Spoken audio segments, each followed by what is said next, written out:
आज हम पढ़ेंगे कक्षा 10 विषय विज्ञान, जो हमारी कार्यपत्रक 17 और तिथि हमारी रहेगी 13 अगस्त 2021। ठीक है, तो इसमें हम पढ़ने वाले हैं अपचयन तथा उपचयन अभिक्रिया। ठीक है, तो जैसा कि हमने पिछली वाली कार्यपत्रक में या पिछली वाली वर्कशीट में हमने पढ़ा था संयोजन अभिक्रिया, वियोजन अभिक्रिया, ठीक है, और विस्थापन अभिक्रिया, ठीक है, द्विविस्थापन अभिक्रिया। ठीक है, तो इसमें हम पढ़ने वाले हैं अपचयन तथा उपचयन अभिक्रिया। ठीक है, तो उपचयन अभिक्रियाएं क्या होती हैं? ठीक है, तो अभिक्रियाओं के समय जब किसी पदार्थ में ऑक्सीजन की वृद्धि या हाइड्रोजन का ह्रास होता है तो हमारा वो कहलाता है उपचयन अभिक्रिया। ठीक है, तो इसके जैसे नाम से पता चल रहा उपचयन उपचयन होगा। ठीक है, तो ऑक्सीजन की वृद्धि होगी। ठीक है, ऑक्सीजन की वृद्धि और हाइड्रोजन का ह्रास होगा, तो हमारा वो क्या कहलाएगा? उपचयन अभिक्रिया। तो उदाहरण के लिए हम कॉपर को ले लेते हैं। कॉपर को जब ऑक्सीजन से हम अभिक्रिया कराते हैं तो कॉपर ऑक्साइड काले रंग का पदार्थ बनता है। ठीक है, तो ये ब्राउन कलर का होता है कॉपर। ठीक है, तो इसको जब ऑक्सीजन से अभिक्रिया कराते हैं तो कॉपर ऑक्साइड बनता है। ठीक है, तो यहाँ आप देख सकते हैं कॉपर जो है ये ऑक्सीजन को मतलब अपने अंदर ऐड कर ले रहा है। ठीक है, वृद्धि कर रहा है ऑक्सीजन की। ठीक है, तो कॉपर ऑक्साइड बन रहा है। ठीक है, तो ये हमारा उपचयन अभिक्रिया हो जाएगा। ठीक है, तो ऐसे ही इस अभिक्रियाओं में कॉपर जो है ये ऑक्सीजन को ग्रहण करता है। ठीक है, यानी वृद्धि करता है और कॉपर ऑक्साइड बनाता है। कॉपर का उपचयन हुआ। ठीक है, कॉपर जो है कॉपर का उपचयन हुआ। ठीक है, देन ऐसे ही हम एक और उदाहरण ले सकते हैं मैग्नीशियम ऑक्साइड का। जो मैग्नीशियम है ये ऑक्साइड ऑक्सीजन से अभिक्रिया करके मैग्नीशियम ऑक्साइड बनाता है। ऐसे मैग्नीशियम जो है ये ऑक्सीजन को ग्रहण कर रहा है। ठीक है, ग्रहण करना मतलब ऑक्सीजन की वृद्धि कर रहा है अपने अंदर, तो वो मैग्नीशियम ऑक्साइड बना रहा है। तो ये भी हमारा एक उपचयन अभिक्रिया का उदाहरण हो गया। ठीक है, तो इस अभिक्रिया में मैग्नीशियम जो है ऑक्सीजन प्राप्त करता है तथा मैग्नीशियम ऑक्साइड बनाता है। मैग्नीशियम का उपचयन हुआ। ठीक है, तो ऐसे ही इसका जो उपचयन का अपोजिट होता है वो अपचयन। ठीक है, तो अपचयन क्या होता है देखते हैं। तो अपचयन अभिक्रियाओं के समय जब किसी पदार्थ में ऑक्सीजन की ह्रास होती है और हाइड्रोजन की वृद्धि होती है। ठीक है, तो यानी कि इसमें क्या होगा, ऑक्सीजन जो है इस ऑक्सीजन घटेगा। ठीक है, जैसे कि हमारा अपचयन में ऑक्सीजन जो है ये बढ़ रहा था, मतलब वृद्धि हो रही थी, और इसका अपोजिट होता है अपचयन। ठीक है, विपरीत होता है, यानी कि अपचयन में ऑक्सीजन की ह्रास होगी। ठीक है, यानी ऑक्सीजन हटेगा और हाइड्रोजन की वृद्धि होगी। ठीक है, तो जब गर्म करने पर कॉपर ऑक्साइड है, ठीक है, कॉपर ऑक्साइड को हाइड्रोजन गैस से प्रवाहित की जाती है तो यह सतह पर काली परत भूरी हो जाती है। ठीक है, काली परत कैसी हो जाती है? भूरी हो जाती है। रासायनिक अभिक्रियाओं इसकी रासायनिक अभिक्रियाएं निम्नलिखित होती हैं और कॉपर प्राप्त होता है। ठीक है, तो कॉपर ऑक्साइड किस कलर की होती है? काली कलर की होती है ना। तो इसको जब हाइड्रोजन से इससे जब पास कराते हैं तो ये किस कलर की हो जाती है? कॉपर, यानी भूरे रंग की हो जाती है, जैसे ये होती है पहले। ठीक है, तो कॉपर और H2O यानी जल मिलता है। ठीक है, तो यहाँ कॉपर ऑक्साइड है। ठीक है, तो कॉपर ऑक्साइड यहाँ आप देख सकते हैं। ठीक है, प्रोडक्ट में हमारा कॉपर अकेला हो जा रहा है, यानी ऑक्सीजन कॉपर ऑक्साइड में से ऑक्सीजन की ह्रास हो रही है। ठीक है, यानी हट रहा है। ठीक है, तो यहाँ हमारा क्या हो जाएगा? अपचयन अभिक्रिया। और हाइड्रोजन की यहाँ हाइड्रोजन जो है ये ऑक्सीजन को ग्रहण कर रहा है, तो यहाँ हमारा क्या हो जाएगा? उपचयन। ठीक है, अब हम देखते हैं रेडॉक्स अभिक्रिया। ठीक है, रेडॉक्स अभिक्रिया क्या होती है?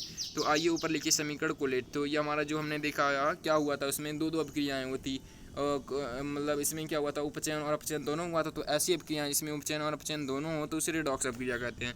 तो इस अभिक्रियाओं को कॉपर ऑक्साइड में ऑक्सीजन का ह्रास हो रहा है, अर्थात कॉपर जो है कॉपर ऑक्साइड का अपचयन हो रहा है, और हाइड्रोजन में ऑक्सीजन की वृद्धि हो रही है, अर्थात हाइड्रोजन का उपचयित ही कर जल बना रहा है। ठीक है, तो दूसरे शब्दों में एक अभिकारक उपचयित हो जाता है। ठीक है, मतलब एक अभिकारक जो है ये उपचयित हो जाए और दूसरा जो अभिकारक है और वो अपचयित हो जाए, ऐसी अभिक्रियाओं को हम उपचयन अभिक्रिया या रेडॉक्स अभिक्रिया कहती हैं। ठीक है, तो आइए हम अपचयन अभिक्रिया रेडॉक्स अभिक्रिया कहते हैं। तो आइए हम एक और उदाहरण लेते हैं। तो मैग्नीज ऑक्साइड है। ठीक है, जब इसको हाइड्रोक्लोरिक अम्ल से अभिक्रिया कराते हैं तो क्या बनाता है? मैग्नीशियम क्लोराइड और H2O गैस और क्लोरीन गैस बनाता है, H2O जल। ठीक है, यानी कि हम देख सकते हैं मैग्नीज ऑक्साइड है। ठीक है, तो यहाँ प्रोडक्ट में, ठीक है, ऑक्सीजन को क्या कर रहा है? त्याग रहा है। ठीक है, ऑक्सीजन की ह्रास हो रही है। ठीक है, तो यहाँ हमारा क्या हो जाएगा? यहाँ हमारा हो जाएगा अपचयन अभिक्रिया। ठीक है, अपचयित। और HCl जो है, ठीक है, हाइड्रोक्लोरिक अम्ल जो है ये HCl को त्याग कर और ऑक्सीजन को ग्रहण कर रहा है, तो ये हमारा क्या हो जा रहा है? यहाँ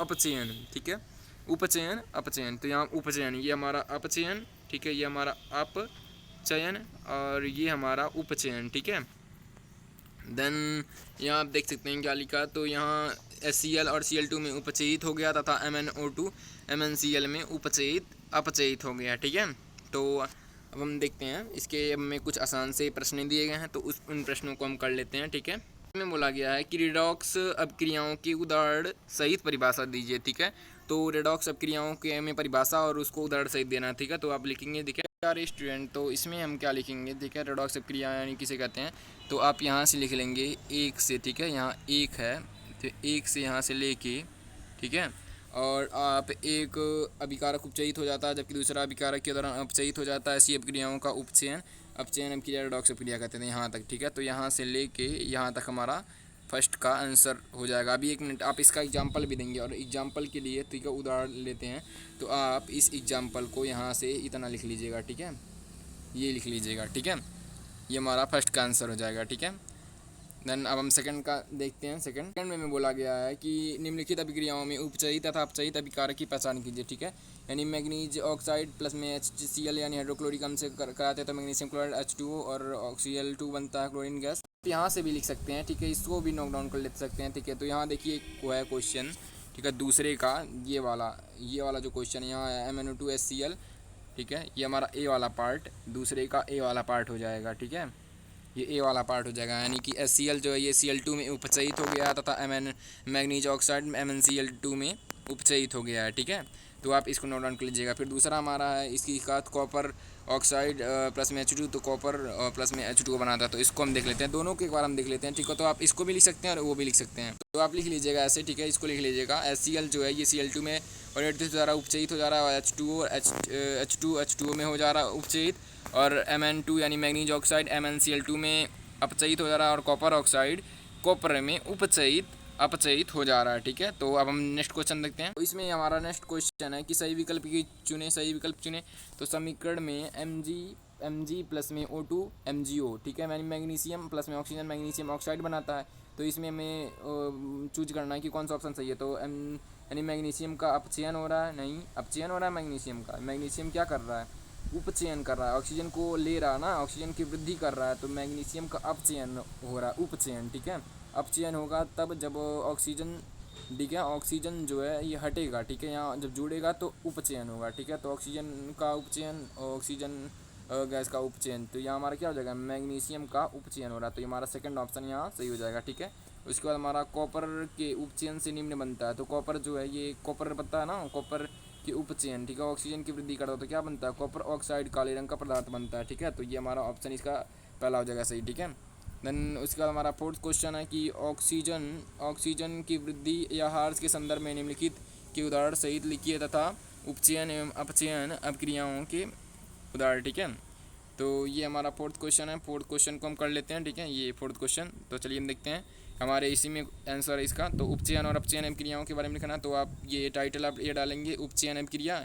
ठीक है, उसके आगे आप लिखेंगे यहाँ से अपक्रियाओं के समय जब किसी पदार्थ में ऑक्सीजन की वृद्धि और ऑक्सीजन की ह्रास होती है तो इसे हम क्या कहते हैं, उपचयन अपक्रिया कहते हैं। ठीक है, यहाँ से आप इसको हेडिंग डाल के उपचयन अपक्रिया कहते हैं, यहाँ तक ही लिख लेंगे। ठीक है, और उदाहरण के लिए आप क्या ले लेंगे, ये एक उदाहरण ले लेंगे। ठीक है, उदाहरण के लिए आप इसको ले लेंगे। ठीक है, ऐसी अपचयन अपक्रियाओं को ये आप हेडिंग डालेंगे। फिर अपक्रियाओं के समय जब किसी पदार्थ में ऑक्सीजन का ह्रास और हाइड्रोजन की वृद्धि होती है तब हम उसे अपचयन अपक्रिया कहते हैं। ठीक है, और इसके उदाहरण के लिए आप ये वाला ले लेंगे। ठीक है,